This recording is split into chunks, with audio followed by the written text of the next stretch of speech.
오늘 하나님께서 우리에게 주시는 말씀은 사도행전 1장 6절에서 12절까지 말씀입니다. 저와 여러분이 교독해서 읽도록 하겠습니다. 그들이 모였을 때에 예수께 여쭈어 이르되 주께서 이스라엘 나라를 회복하심이 이때니이까 하니 이르시되 때와 시기는 아버지와 자기의 권한에 두셨으니 너희가 알 바가 아니요 오직 성령이 너희에게 임하시면 너희가 권능을 받고 예루살렘과 온 유대와 사마리아와 땅끝까지 이르러 내 증인이 되리라 하시니라. 이 말씀을 하시고 그들이 보는데 올려져 가시니 구름이 그를 가리어 보이지 않게 하더라. 올라가실 때에 제자들이 자세히 하늘을 쳐다보고 있는데 흰옷 입은 두 사람이 그들 곁에 서서 이르되 갈릴리 사람들아 어찌하여 서서 하늘을 쳐다보느냐. 너희 가운데서 하늘로 올라가신 이 예수는 하늘로 가심을 본 그대로 오시리라 하였느니라. 다 함께 제자들이 감람원이라 하는 산으로부터 예루살렘에 돌아오니 이 산은 예루살렘에 가까워 안식일에 가기 알맞은 곳이라. 아멘. 우리 같이 통성으로 같이 기도하고 말씀을 듣도록 하겠습니다. 오늘 이 시간 기도하며 나갈 때에 외국으로부터 유입되는 코로나19가 멈추고 국내 확산이 급감하게 하여 주옵소서. 일시적으로 드리는 한국교회 온라인 예배에 성령의 기름 부으심이 임하게 하여 주옵소서. 대구 경북 지역에 하나님의 치유와 회복을 속히 허락하여 주시옵소서. 또 해외에 살고 있는 우리 교민들 하나님께서 지켜 주시옵소서. 우리 같이 기도하시겠습니다. 하나님 아버지 주님 앞에 기도하며 나아갑니다. 하나님 아버지 주여 외국으로부터 유입되는 코로나가 하나님 아버지 속히 멈추기를 원합니다. 하나님 아버지 국내 확산이 급감하게 하여 주옵소서. 하나님 아버지 일시적으로 드리는 한국교회에 온라인 예배에 성령의 기름 부으심이 임하기를 원합니다. 하나님 아버지 주여 특별히 대구 경북 지역에 있는 아버지 하나님 우리 대한민국 국민들 하나님 지키시고 인도하여 주셔서 하나님의 치유 회복으로 고쳐주옵소서. 하나님 아버지 이 교회를 통하여 저희가 더욱더 회개하게 하시고 하나님 앞에 나아가게 하여 주옵소서. 정결케 하여 주옵소서. 해외에 있는 하나님 아버지 우리 교민들 하나님께서 지켜주시고 하나님 아버지 물꽃 같은 인도대로 지켜서 주셔서 하나님 아버지 우리가 회복되기를 원합니다. 하나님 아버지 주님 앞에 나아가오니 성령님 역사하여 주시옵소서. 하나님 아버지 불쌍히 여겨주시고 치유하여 주시옵소서. 회복하여 주시옵소서. 하나님 아버지 주여 도우소서. 인도하여 주시고 아버지 하나님 인도하여 주시옵소서. 하나님 아버지 함께하여 하나님 아버지 많은 의료진들과 관계 당국 기관에 있는 사람들이 많이 지쳤습니다. 그리고 또 많은 사람들이 또 감염되었습니다. 하나님 불쌍히 여겨 주시옵소서. 힘을 주시옵소서. 능력을 더하여 주시옵소서. 하나님 또 저희들의 죄를 회개합니다. 저희들의 추악하고 더러운 악한 죄악들을 주님 앞에 낱낱이 회개하오니 하나님 저희를 용서하여 주시고 이 땅을 고쳐 주시옵소서. 예수님의 이름으로 기도하였습니다. 아멘. 승천은 이렇게 별로 이렇게 설교 주제로 많이 선택되지 않는 주제입니다.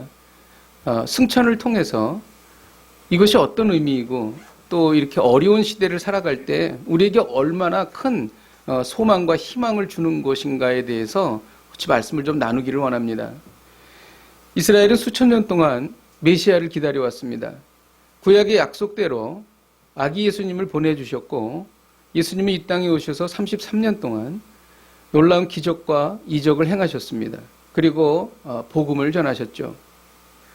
사람들은 환호했고 종려나무 가지를 흔들면서 예루살렘에 들어오시는 예수님을 환영했습니다.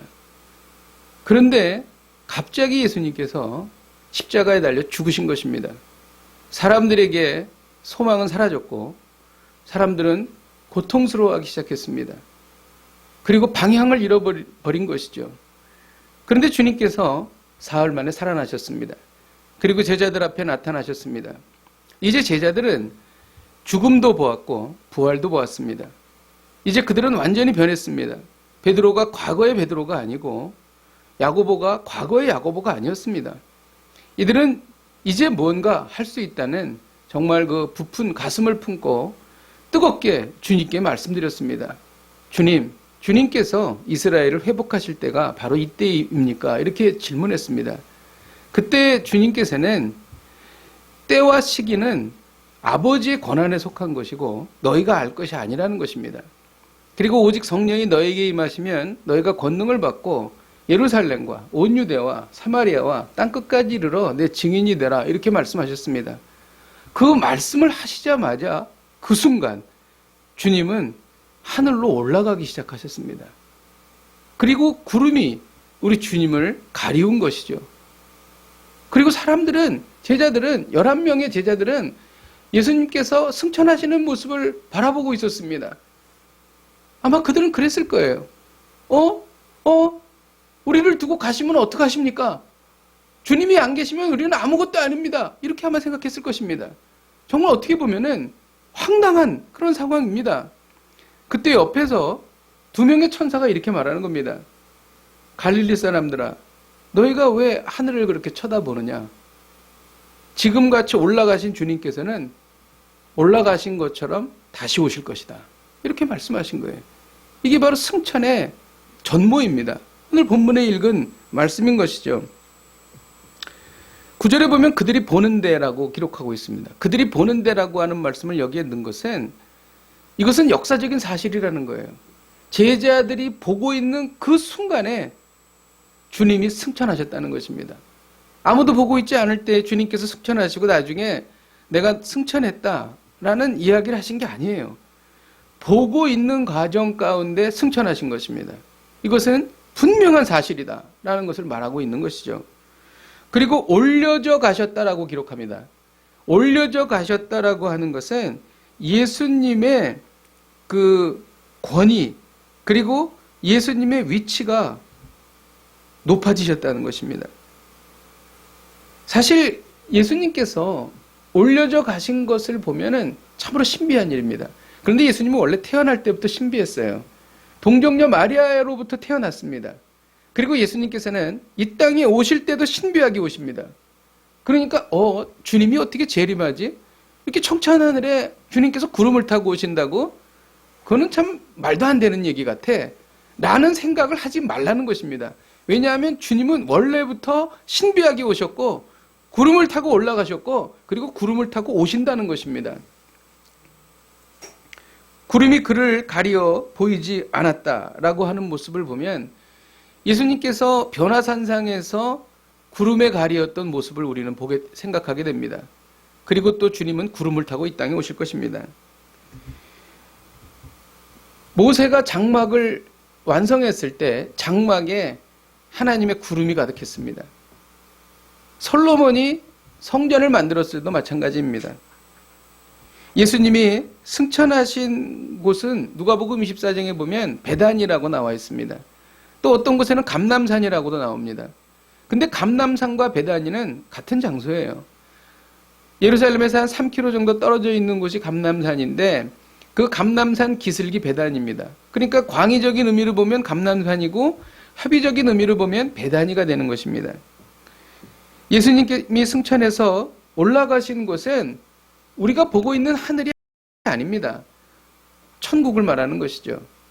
제가 지난번에도 말씀드렸죠. 첫째 하늘은 대기권이 있는 곳이죠. 둘째 하늘은 해와 달과 별이 있는 곳입니다.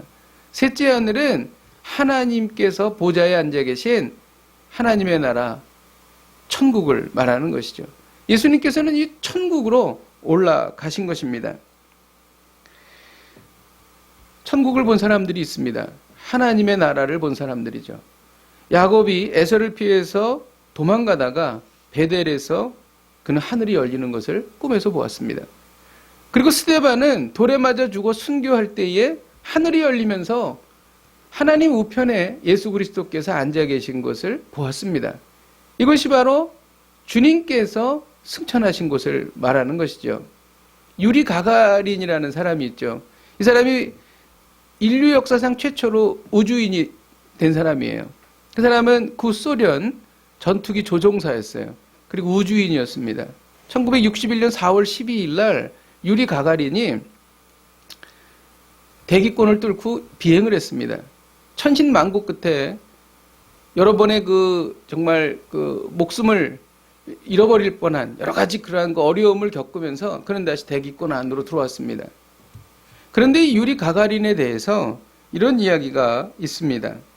유리 가가린이 우주로 나아가서 봤더니 내가 살폈더니 하나님은 보이지 않았네 라는 이야기를 그가 했다는 것입니다. 이 이야기는 웨일이라고 하는 사람이 쓴 책과 또 여러 자료들에 나와 있습니다. 그런데 그의 가까운 친구인 가가린 공군 사관학교의 교수인 사람이 있습니다. 페트로프 대령이라는 사람인데 이 사람이 그렇게 말하는 거예요. 가가린은 절대 그렇게 말을 하지 않았습니다. 그는 제가 어려서부터 알고 있는데 그는 러시아 정교회의 아주 참된 신실한 신자입니다. 그는 침례를 받았고 그는 아주 신앙이 돈독했기 때문에 절대 그런 말을 할 사람이 아니라는 것입니다. 그러면 이것이 누구의 말이냐 하면 소련 공산당 서기장 후르시초프의 이야기라는 거예요. 후르시초프가 소련 공산당 전체 대회에서 그가 그러니까 종교를 탄압하는 그 반종교 캠페인에서 이렇게 말했다는 거예요. 유리 가가린이 우주에 나가봤더니 하나님이 없다고 하더라. 이런 이야기를 후르시초프가 했다는 것입니다. 근데 여기까지는 알려진 이야기인데 사실 이 얘기에 숨겨져 있는 비사가 있습니다. 뭐냐면 유리 가가린이 우주여행을 하고 왔더니 소련에서 난리가 난 겁니다. 막 대대적인 환영 행사를 한 거죠. 그래가지고 그 유리 가가린을 위해서 축제 파티를 열어준 겁니다. 그때 후르시초프가 왔어요. 그래서 후르시초프가 유리 가가린을 한쪽 구석으로 이렇게 데려가더니 이렇게 물어보는 것입니다. 유리, 자네가 우주에 갔을 때 정말 하나님을 보았나? 그렇게 물어본 겁니다. 그랬더니 유리 가가린이 잠시 생각을 한 거죠. 그러더니 이렇게 말했습니다. 네, 보았습니다. 이렇게 말한 거예요. 그랬더니 후르시초프가 인상을 쓰면서 그 이야기를 다른 사람에게는 절대 하지 말게. 이렇게 얘기했다는 거예요. 근데 잠시 뒤에 러시아 정교회의 총대표가 유리 가가린한테 또 왔습니다. 그리고 또 한쪽 구석으로 데리고 간 거예요. 그러더니 뭐라고 말했냐면은 자네 우주에 갔을 때에 하나님을 배웠나? 그렇게 물어본 겁니다. 그때 또 유리 가가린이 잠시 생각을 한 겁니다. 생각을 하더니 아니요, 못 봤는데요. 그렇게 얘기를 한 거예요. 그랬더니 러시아 정교회 대표가 뭐라 그랬을까요? 자네 그 이야기를 절대 다른 데 가서 아무에게도 하지 말게. 그렇게 얘기했다는 것입니다. 그러니까 후르시초프도 이상하고 러시아 정교회 대표도 이상하고. 근데 어쨌든 유리 가가린은 하나님을 본 겁니다. 하나님을 마음으로 그는 영의 눈으로 보았죠. 그래서 우리는 하나님의 존재를 첫째 하늘에서도 볼 수 있습니다. 그리고 둘째 하늘에서도 볼 수 있는 것이죠. 이것이 바로 우리 주님께서 승천하신 하늘인 것입니다. 여러분, 승천이란 무엇입니까? 승천은요, 승천을 통해 우리 주님께서 왕으로 온 우주와 인류의 머리에 좌정하신 것입니다. 승천은요, 예수님께서 이 땅에 오셔서 하신 행위 중에서 가장 마지막 행위입니다. 이 땅에서 보이신 굵직한 행위 중에 승천이 마지막 행위였습니다. 가장 놀라운 사건입니다. 그래서 우리는 사실 승천에 대해서 많이 이야기하지 않지만 우리는 승천을 묵상해야 합니다. 그리고 승천에 대해서 확신해야 합니다. 그러면 우리 가운데 정말 알 수 없는 새로운 영적인 힘이 솟구치는 것을 우리는 느낄 수 있다는 것입니다. 예수님이 하나님께로 단순히 돌아가시려고 했다면 그냥 사라지실 수도 있었어요. 예를 들어서 엠마오 도상의 제자들이랑 이야기하다가 갑자기 사라지셨습니다. 그렇게 사라지실 수도 있었습니다. 근데 그렇지 하지 않으시고 주님께서 가시적으로 제자들이 보는 앞에서 승천하신 것입니다. 왜 그러셨을까요? 사람들이 보는 곳에서 아득히 하늘로 올라가시면서 구름이 가려워서 보이지 않았다. 여러분 한번 생각해 보세요. 너무 신기하지 않습니까? 그리고 제자들의 그 심정들을 한번 생각해 보세요. 주님이 이제 떠나시는 거예요. 그리고 다시는 주님을 이제 손을 만져볼 수가 없어요. 그리고 주님은 올라가신 것입니다. 왜 주님은 이렇게 하셨을까? 공간적으로 왜 상승하셨을까? 이 공간적으로 상승했다라고 하는 것은 주님의 높아진 권위와 위치를 말하고 있는 것입니다. 예수님은 영적으로 일어난 일을 물리적으로 재현하신 거예요. 왜? 우리를 위해서. 우리에게 이미지를 심어주기 위해서. 그리고 그것이 어떤 의미인가를 알게 하기 위해서. 온전한 인간이자 온전한 신이신 예수님은 새 왕으로 인류의 머리로서 좌정하신 것입니다. 여러분, 그리고 승천의 의미가 또 있습니다. 승천은요, 우리를 위하여 처소를 예비하러 가신 것입니다. 요한복음 14장 2절에서 3절을 같이 한번 읽겠습니다. 시작. 내 아버지의 집에 거할 곳이 많도다. 내가 너희를 위하여 거처를 예비하러 가노니 너희를 위해서 거처를 예비하면 내가 다시 와서 내게로 영접하여 나 있는 곳에 너희도 있게 하리라. 이것이 무슨 동화 속의 이야기 같습니까? 그렇지 않습니다. 이것은 현실이고 주님께서 준비하시는 일이시죠. 이것에 대해서 어떤 것인가에 대해서 여러 가지 주석을 찾아봤습니다. 근데 안타깝게도 이것에 대해서 정말 리얼하게 이야기해 주는 것이 없어요. 그런데 분명한 건 뭐냐면은 우리가 부활할 때에 육신을 갖고 부활하고 우리가 하늘나라에 가서 살 때에 육신을 갖고 삽니다. 그렇기 때문에 물리적으로 만질 수 있고 우리가 거할 수 있는 처소가 분명하다는 것입니다. 그러나 그것이 얼마나 아름답고 얼마나 대단하고 얼마나 엄청난 것인가에 대해서는 상상할 수 있지만 말로 표현할 수 없습니다. 그리고 이것에 대해서 주님께서 어느 곳에도 말씀해 놓으신 것은 없습니다. 단지 우리가 요한계시록에 우리가 읽는 약간의 내용뿐입니다. 그러나 우리가 믿음의 눈으로 이것을 바라봅니다. 기대가 되죠. 정말 너무 놀라운 곳입니다. 이것을 주님께서 준비하러 가셨다는 것이죠. 언제부터? 승천을 통해서 우리의 처소는 예비되고 있다는 것입니다. 그래서 승천은 중요한 것이죠. 승천을 통해 예수님은 시공의 제약을 벗어버리셨습니다. 예수님은 공생애 중에는 어느 한 곳에 계시면 어느 한 곳에는 계실 수가 없어요. 나사로가 죽었을 때 예수님은 다른 곳에서 사역하고 계셨기 때문에 나사로가 있는 곳에 동시에 계실 수가 없었어요. 육신의 몸을 입고 있으셨기 때문에. 그런데 승천을 통해서 이것을 벗어나신 것입니다. 그래서 신학자 루이스 벌코프는 이렇게 말했습니다. 천국의 충만한 영광 속에 들어가 천국 생활에 온전히 적응하셨다. 이 이야기는 뭐냐면 우리는 더 이상 그분의 도움을 받기 위해 하나의 지리적 장소로 갈 필요가 없습니다. 그러므로 예수님은 승천 이후에 어느 곳에 누구에게든지 자유롭게 만나실 수가 있으십니다. 승천으로 우리는 예수님의 친밀하심을 경험합니다. 오히려 모든 것이 심화되고 확대된 상태로 우리는 누리는 거예요. 오늘 교회에 오시다가 주님 만나신 분 계시죠? 어제 자기 전에 주님을 만나신 분 계시죠? 어제 기도하다가 눈물로 주님을 경험한 분 계시지요? 왜 이런 일이 일어나는가? 주님은 승천하셨기 때문에 그런 것입니다. 예수님은 전 세계를 대상으로 천국에서 열심히 사역하고 계십니다. 예수님은 왕으로서 온 우주를 통치하십니다. 예수님은 선지자로서 주님의 말씀을 전하십니다. 그리고 예수님은 제사장으로서 하나님 앞에서 우리의 일을 대변하고 계시는 것이죠. 여러분, 이것이 실질적으로 우리가 느낄 수 있어야 합니다. 그러면 우리에게 기쁨이 넘치는 거예요. 자신감이 생깁니다. 봐라, 주님께서 천상에서 하나님의 보좌 오른쪽에서 우리 주님께 바로 내 기도를 하고 계시다. 여러분, 이것은 사실이에요. 우리가 지금까지 건강하게 안전하게 이날이 때껏 살아온 이유를 한번 생각해 보세요. 악한 영이 많지 않습니까? 얼마나 위험한 일이 많습니까? 그때마다 우리가 보호받고 지금까지 살아올 수 있었던 것은 우리 주님이 승천하셔서 우리를 위해서 기도하고 또 대변하고 계시기 때문인 것입니다. 그리고 승천은 우리에게 통찰력을 줍니다. 재림에 대한 통찰력을 줍니다. 여러분, 주님이 어떻게 임하실지 궁금하지 않으십니까? 저는 너무 궁금했습니다. 그래서 제가 중학교 다닐 때 우리 담임 목사님을 찾아갔습니다. 그 목사님께 갑자기 문을 열고 들어갔습니다. 굉장히 놀라셨어요. 왜 왔냐? 목사님, 궁금한 게 있습니다.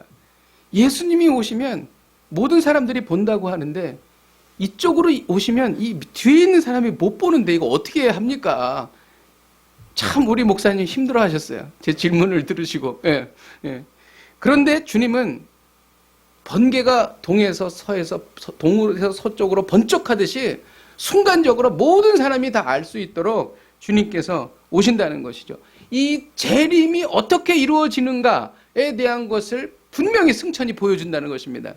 그래서 천사들이 이렇게 가신 대로 오시리라고 하셨기 때문에 마치 주님께서 승천하시듯이 필름을 거꾸로 돌리는 것과 같은 일이 벌어질 것이다. 똑같은 그 장소에. 그래서 정말 이스라엘에 가면 승천 바위가 있어요. 그래가지고 거기에서 예수님 승천하신다고 거기서 모여있는 사람들도 있어요. 그게 아니라는 거죠. 그것은 원어를 해석해 보면 알 수가 있습니다. 여기에 보면은 원어를 우리가 보면은 11절, 우리 11절을 먼저 한번 읽어보죠. 시작. 이르되 갈릴리 사람들아 어찌하여 서서 하늘을 쳐다보느냐. 너희 가운데서 하늘로 올려주신 이 예수는 하늘로 가심을 본 그대로 오시리라 하였느니라.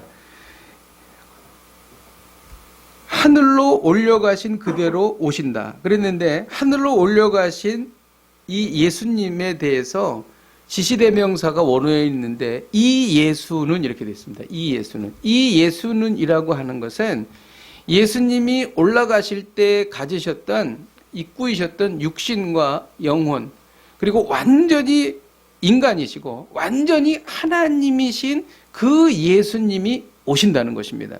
그러니까 영으로 예수님께서 임하신다, 거짓말입니다. 성경은 그렇게 말하고 있지 않아요.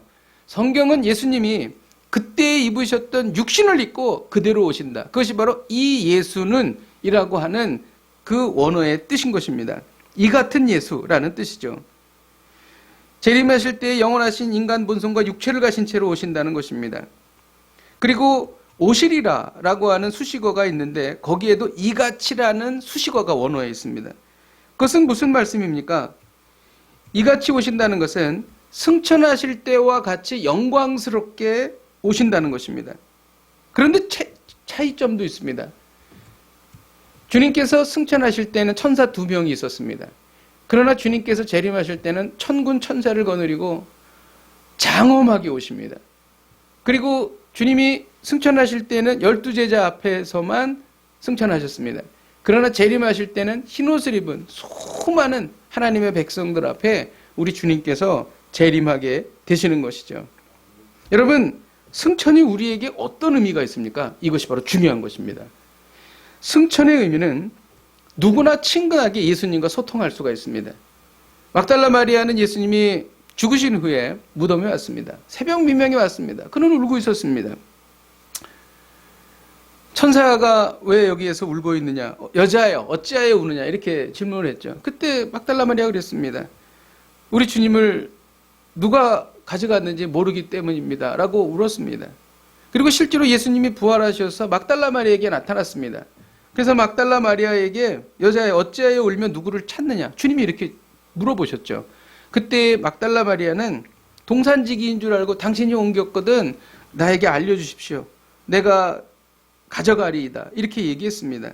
이때 예수님은 마리아야 이렇게 말씀하셨습니다. 그때 알아본 것이죠. 그리고 예수님을 붙잡으려고 했습니다. 그때 예수님께서는 이렇게 말씀하셨습니다. 나를 붙들지 말라. 내가 아직 아버지께로 올라가지 아니하였노라. 나를 붙들지 말라고 하신 것이 무슨 뜻일까요? 이것은 굉장히 많은 신학적인 그 이야기들이 있습니다. 근데 여러 가지 이야기를 종합해 보면 이런 얘기입니다. 내가 이제 올라가야 한다. 너는 나를 붙잡아서 내가 이 땅에서 계속 너희와 함께 있기를 너는 원하지만 그것보다 더 좋은 것은 내가 하늘나라로 승천하는 것이다. 그것이 너희에게 더 큰 유익이다. 이런 뜻입니다. 그래서 요한복음 16장 7절에 보면 그러나 내가 너희에게 실상을 말하노니 내가 떠나가는 것이 너희에게 유익이라. 내가 떠나가지 아니하면 보혜사가 너희에게 오시지 아니할 것이요 가면 내가 그를 너희에게로 보내리니. 예수님이 승천하셔야 성령께서 임하시는 것입니다. 성령께서 임하시면 모든 사람들이 우리 주님을 만날 수가 있는 것입니다. 인류 역사에 가장 큰 2가지 사건이 있다면 예수님이 이 땅에 오신 것입니다. 메시아가 오신 것이죠. 그리고 또 하나는 성령께서 오신 것입니다. 오순절 다락방의 역사죠. 근데 예수님이 오셔도, 메시아가 오셨어도 많은 이스라엘 사람들은 알아보지 못했습니다. 왜 그랬을까요? 성령께서 임하셔야 예수님을 메시아로 알아볼 수 있습니다. 그렇기 때문에 성령께서 오신다는 것은 너무나 중요한 것이죠. 그래서 성령을 우리에게 보내주시기 위해서 주님은 승천하신 것입니다. 여러분, 또 승천은 우리에게 어떤 의미가 있습니까? 이게 정말 중요합니다. 세상에 어떤 일이 일어나도 우리는 두려워하지 않습니다. 그것이 승천과 무슨 관련이 있을까요? 마가복음 16장 19절을 읽겠습니다. 시작. 주 예수께서 말씀을 마치신 후에 하늘로 올려지사 하나님 우편에 앉으시니라. 승천하셔서 하나님 우편에 앉으셨다는 것입니다. 우편에 앉으셨다는 것은 온 우주를 통치하고 다스린다는 것입니다. 여러분, 지금은 마귀가 여기를 다스리나요? 아니요. 주님이 다스리십니다. 마귀가 하는 일도 주님이 허용하셔야 할 수 있는 것입니다. 모든 주권, 왕권, 우주적인 권세는 주님이 갖고 계신 거예요. 그러니까 어떠한 일이 일어나도 주님 손에 다 있는 것입니다. 왜? 승천으로부터. 주님은 하나님 우편에 앉아 계시기 때문에. 하이델베르크 문답 50문항에 하나님 우편에 앉으셨다는 의미를 이렇게 말합니다. 그리스도께서 하늘에 오르셔서 하나님 우편에 앉으셨는데 그곳은 그분이 교회의 머리이시고 성부께서 그를 통하여 만물을 다스리고 계심을 보여주는 것입니다. 하이델베르크 문항에서 분명히 말하고 있습니다. 이것은 성경에 대한 이야기예요. 주님께서 지금도 이 세상을 통치하고 계시는 것이죠. 그러므로 이 세상의 모든 일은 주님이 허용하시지 않으시면 어떤 일도 일어날 수 없습니다. 오늘도 북한에서 도발을 했어요. 그들은 핵무기를 갖고 있습니다. 여러분, 그러나 우리는 두려워할 일이 없다는 거예요. 어떠한 일도 주님이 허용하지 않으시면 아무 일도 일어날 수가 없는 것입니다. 코로나19로 많은 사람들이 어렵죠. 우리는 굉장히 고통스럽습니다. 하지만 우리는 두려워할 일이 아니라는 거예요. 왜? 이 모든 주권은 주님 손에 달려있기 때문에. 여러분, 욥기를 보세요. 사단이 욥을 해하려고 해도 그때마다 하나님 앞에 나가서 여쭈어봅니다. 이렇게 할까요? 저렇게 할까요? 하나님이 허락하신 것만 할 수 있습니다. 이게 사단의 권세예요, 여러분. 이것이 언제 확정됐는가? 주님이 승천하시면서 주님이 하나님 보좌의 우편에 앉아 계심으로 인하여 이 일은 시작이 된 것입니다. 그러므로 우리는 두려워할 일이 없다는 것이죠. 그래서 우리는 외칠 수 있는 거예요. 하나님을 사랑하는 자, 그 뜻대로 부르심을 입은 자들에게는 모든 것이 합력하여 선을 이루느니라. 악한 일이 생깁니다. 그러나 주님은 이 일을 통하여 섭리하시고 계획하시고 역사하신다는 것입니다. 작년 8월 2일 날 조은누리 양 지적장애 여중생이 실종된 사건이 있었죠. 8월 2일 날 굉장히 더운 날이었고 그 아이는 몸도 약하고 그리고 발목도 약해가지고 정말 많은 사람들이 걱정을 했죠. 5,900명 이상이 찾으러 다녔습니다. 근데 못 찾았어요. 그 이유를 보니까 산 등성이를 넘어간 겁니다. 그런데 그때 사람들이 많이 걱정을 한 게 첫째는 폭염이었고 둘째는 비가 막 쏟아진 것입니다. 얘가 실종이 됐는데 비가 와서 얘는 죽었다 이렇게 생각을 한 거죠. 그런데 나중에 열 하루 만인가 찾고 보니까 살아있어요. 건강하게. 그 이유는 비 때문에 살아있었다는 것입니다. 사람들은 비가 와서 죽을 거라고 생각했는데 비가 와서 살았다는 것입니다. 무엇을 말하고 있습니까? 우리는 세상에 많은 악한 일들이 벌어집니다. 지금도 일이 벌어지죠. 그리고 정말 우리의 마음에 들지 않는 일들이 얼마나 세상에 많이 일어납니까? 악한 일이죠. 그런데 이 악한 일을 통해서 우리 하나님께서는 하나님의 일을 행하신다는 것입니다. 하나님은 가룟 유다의 행위를 통해서도 하나님의 역사를 이루어 가시는 분이세요. 그렇기 때문에 이 모든 것들이 하나님 보좌 우편에 계신 승천하신 주님의 손에 달려있다는 것입니다. 여러분, 그러니까 우리는 두려워할 일이 없다는 것입니다. 우리가 보기에 어렵고 힘들고 고통스러운 일이 있다 할지라도 결국은 하나님께서는 합력하여 선을 이루게 하신다는 것이죠. 그 근거, 이유가 어디 있는가? 승천하신 주님에게 있다는 것입니다. 두려워하지 마십시오. 또 승천은 우리에게 어떤 의미가 있습니까? 하나님께서 우리를 용서하시고 용납하셨다는 확신을 가질 수 있습니다. 여러분, 그런 생각 들지 않으세요? 내가 지은 게 너무 추악하기 때문에 죄가 너무 많아서 하나님이 나를 받아주지 않으실 거야. 그런 생각이 혹시 들지 않으십니까? 적어도 이 죄만은 하나님이 용서하지 않으실 거야.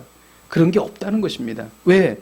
주님께서 우리를 위해서 대변하시고 계시기 때문인 것입니다. 히브리서 7장 25절에서 26절을 같이 한번 읽겠습니다. 시작. 그러므로 자기를 힘입어 하나님께 나아가는 자들은 온전히 구원할 수 있으니 그래서 그를 위하여 간구하심이라. 이러한 대제사장은 우리에게 합당하니 거룩하고 악이 없고 더러움이 없고 죄인에게서 떠나 계시고 하늘보다 높이 되시니라. 항상 살아계셔서 지금 이 시간도 우리를 위하여 간구하고 계십니다. 여러분, 재판에서 변호사를 잘 만나야 됩니다.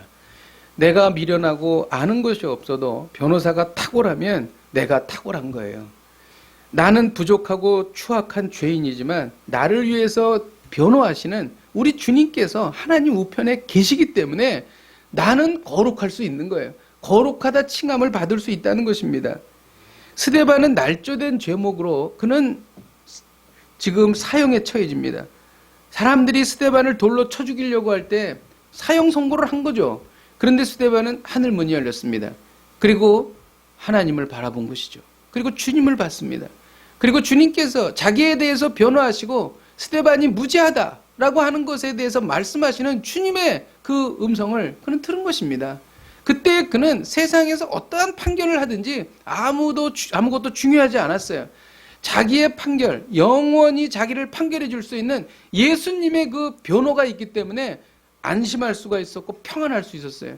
그래서 그의 얼굴이 천사와 같았다는 것입니다. 여러분, 세상에 어떤 사람이 우리를 힘들게 하고 우리를 나쁘게 폄하한다 할지라도 두려워할 일이 없습니다. 왜? 주님께서 우리를 위해서 대변하시기 때문에. 여러분, 그 대변하는 이유와 근거가 어디에서 온 것일까요? 나의 의로움? 아니요. 주님께서 십자가에서 달려 죽으셨기 때문인 것입니다. 그것 때문에 우리는 변호받을 수가 있고 그것 때문에 우리는 거룩하게 될 수가 있는 것입니다. 승천의 의미는 예수님께서 영영이 살아서 하나님 앞에서 우리를 대변해 주시는 것입니다. 그렇기 때문에 우리는 하나님과 늘 좋은 관계를 가질 수가 있는 것이죠. 우리는 승천의 의미를 통해서 흔들리지 않는 말씀을 받습니다. 그것은 무엇입니까? 승천하신 예수님을 바라보면 어떠한 상황에도 평안할 수 있다는 것입니다. 여러분, 평안하십니까? 여러분, 두려워하지 마십시오. 승천하신 주님을 바라보시고 평안을 누리시기를 주님의 이름으로 축복드립니다. 저는 이 승천의 의미를 좀 더 깊이 있게, 심도 있게 좀 여러분들과 나눠보기를 원합니다.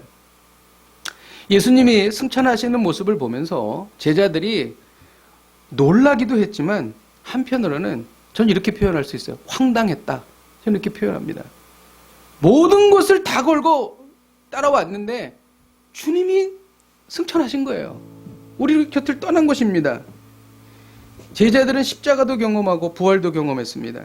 천국과 지옥을 왔다 갔다 했어요. 그들은 죄사함도 알고 구원도 맛보았습니다. 은사도 알고 영생도 경험했습니다. 그런데 예수님은 승천하셨고 자기들은 세상에 남겨 있었어요. 남겨진 것입니다. 그런데요, 아무것도 변하지 않았어요. 이게 중요합니다.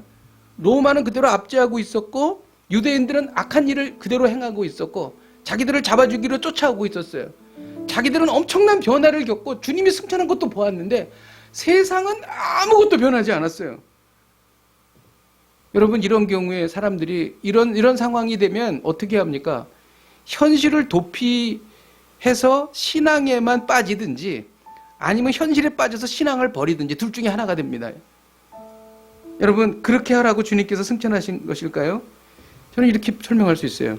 어떻게 보면 이건 좀 민망함이에요. 민망함. 성령의 충만함을 받고 온갖 천상의 모든 것을 다 누리고 기쁨을 누렸는데 주님이 사라지신 거예요. 이것은 정말 황당한 거예요. 민망합니다. 것입니다.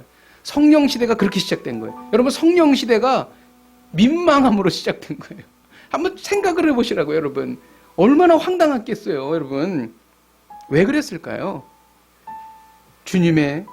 주님께서 우리를 남겨주신 이유가 있습니다. 그것은 갈라디아서 2장 20절인데 내가 그리스도와 함께 십자가에 못 박혔나니 그런즉 이제는 내가 산 것이 아니요 오직 내 안에 그리스도께서 사시는 것이라. 이제 내가 육체 가운데 사는 것은 나를 사랑하사 나를 위하여 자기를 버리신 하나님의 아들을 믿는 믿음 안에서 사는 것이라. 너 이제부터 돈으로 살지 마. 너 이제부터 네가 믿고 네가 의지했던 곳으로 살지 마. 이제는 하나님의 아들을 믿는 믿음 안으로 살아. 이겁니다. 이거를 하라고 우리에게 이 땅에 남겨주신 거예요. 주님이 그러셨어요. 사망이 창궐한 세상에서 생명을 보여주셨습니다. 이 세상의 전부인 세상에서 저 영원한 하나님을 주님은 보여주셨어요. 우리 보러 그렇게 하라는 거예요. 너희들 동일한 조건에서 동일한 자리에서 너희들이 경험한 그것을 사람들에게 보이라는 것입니다. 여러분, 이렇게 살려면 어떻게 해야 될까요? 우리는요, 사람들에게 거룩을 보여야 되고 순결과 그리고 영생과 그리고 생명과 그리고 말씀의 능력과 사람들이 보지 못하는 것을 우리는 보여줘야 돼요. 여러분, 이렇게 살려면 남들은 다 살려고 발버둥 칠 때 우리는 죽어야 돼요. 손해보고 양보하고 밀려나야 됩니다. 힘이 있는데 힘을 쓰면 안 돼요. 내가 누릴 수 있는데 그걸 누리면 안 되는 것입니다. 세상 사람들은 충격을 받죠. 물어보는 거예요. 세상 사람들, 당신들 도대체 무엇을 가졌기에 그렇게 사느냐 이렇게 묻습니다. 우리는 세상이 볼 수 없는 평강, 거룩, 진리, 부요함, 사랑, 이것을 보여주는 것입니다. 이게 증인된 삶이에요. 여러분, 사람들한테 뛰어가가지고 예수님 믿으세요. 예수님 믿어야 천국 갈 수 있습니다. 여러분, 꼭 이렇게 이야기하는 것이, 물론 그렇게 이야기해야 합니다. 근데 더 좋은 건 뭐냐면 주님께서는 삶으로 보여주라는 것입니다. 사람들이 한 번도 경험할 수 없었던 거룩이 무엇인지, 사랑이 무엇인지, 영생이 무엇인지, 생명이 무엇인지 그거를 보여주라는 것입니다. 이게 증인된 삶이라는 것입니다. 여러분, 수천 년 전에 아브라함이 그렇게 살았어요. 그는 잘 살고 있었어요. 본토 친척 아비집을 떠나서 가나안 땅에 왔습니다. 그리고 그는 이방인으로 살았습니다. 나그네로 살았습니다.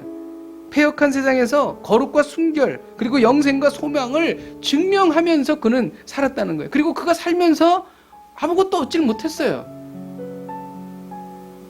왜 아브라함이 그렇게 살았을까요? 주님께서 우리 보러 그렇게 살라는 것입니다. 또 하나 얘기를 하겠습니다. 예수님께서 승천하실 때 천사들이 옆에서 말했어요.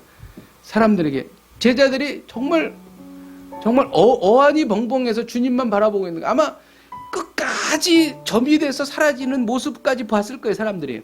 그때 천사들이 그랬습니다. 갈릴리 사람들아 어찌하여 하늘을 쳐다보느냐. 여러분, 이건 책망입니다. 이것은요, 이 두 천사들이 한 이야기인데, 이 두 천사들이 마리아가 만났던 두 천사들이에요. 마리아에게도 그랬어요. 어찌하여 산 자를 죽은 자 가운데 찾느냐. 책망하는 것입니다. 그런데 우리는 이 천사들이 왜 제자들, 11명의 제자들 보러 갈릴리 사람들아 라고 호칭을 했을까를 생각해야 됩니다. 여러분, 이들은 사도들입니다. 이들은 모든 것을 다 경험한 사람들이에요. 죽음도, 예수님의 죽음도, 그리고 부활도, 승천도 경험한 사람들입니다. 이 대단한 사람들이에요. 그런데 갈릴리 사람들아, 갈릴리는요 조그만 마을입니다. 어촌이에요. 너희들이 아무리 사도로서 사명을 받았어도 너희들이 멍청하게 그렇게 하늘만 쳐다보고 있으면 너희는 그냥 갈릴리 사람에 불과하다, 그렇게 말하는 것입니다. 여러분, 이 뜻을 아시겠습니까? 너희는 아직도 사도의 자격이 없다, 어부와 세리에 불과하다, 이런 뜻입니다. 예수님께 받은 영생과 진리를 아무것도 변하지 않은 이 세상에 뛰어들어가서 너희들이 몸으로 살아내라는 것입니다. 그래서 사람들에게 거룩을 보이라는 것이고 사람들에게 영생을 보여주라는 것입니다. 그리고 그들을 주님께로 데리고 오라는 것입니다. 그래서 땅끝까지 이르러 내 증인이 되라고 주님께서 말씀하신 거예요. 너희는 어찌하여 하늘만 쳐다보고 있냐. 이제 정신을 차리고 이 현실로 내려와서 너희들에게 말씀하신 하나님의, 주님의 그 사명을 이제는 하라는 것입니다. 그냥 말로만 하라는 것이 아니라 삶으로, 행동으로 그것을 보이라는 거예요. 태도와 영성으로. 시선은 이 땅에 발을 딛고 있지만 시선은 하늘을 향해서, 그리고 사람들에게 정말 세상에서 그들이 경험할 수 없었던 절대적인 영향력을 주면서 그들을 하나님께로 끌어오라는 거예요. 만일 그 일 하지 못하면 너희는 아무리 구원을 받았어도 그냥 갈릴리 사람이야, 이 얘기입니다. 이 얘기. 여러분, 이 천사의 얘기를 한번 묵상해 보신 적 있으십니까? 여러분, 혹시 우리가 그런 사람이 아닐까요? 저는 정말 오늘 이 예배를 마치고 우리가 세상으로 나아가서 주님께서 승천하시고 우리를 이 땅에 정말 황당하게 남겨주신 그 이유를 묵상하고 우리가 정말 그렇게 살기를 주님의 이름으로 축복드립니다. 이 말씀이 바로 갈릴리 사람들아 어찌하여 너희들이 하늘을 쳐다보고 있느냐, 이 얘기의 진실한 뜻인 것입니다. 오늘 말씀을 기억하십시다. 승천하신 예수님을 바라보면 어떤 상황에도 평안할 수 있다. 아멘. 승천하신 예수님을 바라보면 어떤 상황에도 평안할 수 있다. 아멘. 여러분, 이것이 바로 우리가 갖고 있는 복음입니다. 이 복음 붙잡고 오늘도 승리하시기를 주님의 이름으로 축복드립니다. 우리 함께 찬양하고 기도하십시다. 마라나타 주 예수여. 여러분, 우리가 찬양하십시다.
기도하기를 원합니다. 승천을 통해 예수님과 소통할 수 있음을 감사드리십시다. 승천을 통해 어떠한 상황에도 두려워하지 않게 하심에 감사드리십시다. 하나님께서 나를 기쁘게 받아주신 것에 감사드리십시다. 이를 통하여 어수선하고 두려운 이 세상에서 승천하신 예수님을 바라보며 평안을 누리게 하여 주옵소서. 우리 함께 통성으로 기도하시겠습니다.